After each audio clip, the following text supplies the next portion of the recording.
Nakiisa ang Cagayan Police Provincial Office kasama ang Regional Community Affairs and Development Division at Enrile Police Station sa pagdiriwang ng 33rd National Children's Month na may temang kaligtasan at karapatan ng bata ipaglaban sa isinagawang aktibidad sa Magalalag National High School, Magalalag West, Enrile, Cagayan noong ika-24 ng Nobyembre taong kasalukuyan.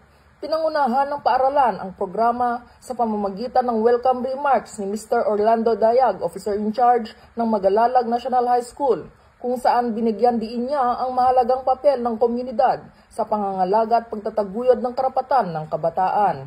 Nagbigay naman ng mensahe si Police Major Harold Tuacfemia, Chief of Police ng Enrile Police Station, kung saan tinalakay niya ang kahalagahan ng patuloy na pagkikipag-ugnayan ng PNP sa mga paaralan upang matiyak ang kaligtasan ng mga kabataan, lalo na sa harap ng modernong banta sa kanilang kapaligiran at online na mundo. Bilang bahagi ng advokasya laban sa pang-aabuso at karahasan sa bata, nagbigay ng mga kabuluhang talakayan si Police Major Baby Rose P. Kahulaw, Chief of the Community Affairs Service, Focal Person for Gender Development ng Regional Community Affairs and Development Division, hinggil sa isyu ng bullying kung paano ito nakakaapekto sa kabataan at ang mga hakbang upang ito ay maiwasan sa loob ng paaralan.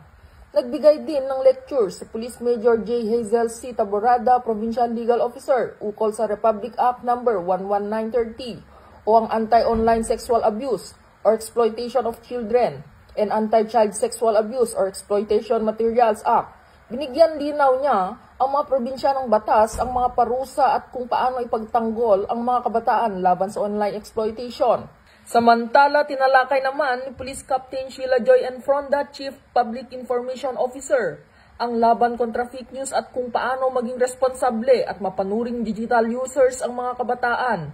Dagdag dito, nagsagawa si Brother Roger Ikin sa Laam Police Advocacy Group, President Enrile Chapter ng Project Dawa, Dialogue and Awareness with Acceptance and Harmony, upang itaguyod ang wastong paggabay, tamang asal at moral at espiritual na pundasyon ng mga kabataan. Ang aktibidad ay bahagi ng patuloy na malasakit at programa ng PNP upang tiyaking ligtas, protektado at may sapat na kaalaman ang kabataan laban sa anumang uri ng pang-aabuso at maling impormasyon. Dito sa Lambak ng Cagayan, ako ang inyong PNN correspondent, Patrolwoman Ledesma, alagad ng batas, tagataguyod ng Balitang Pulis.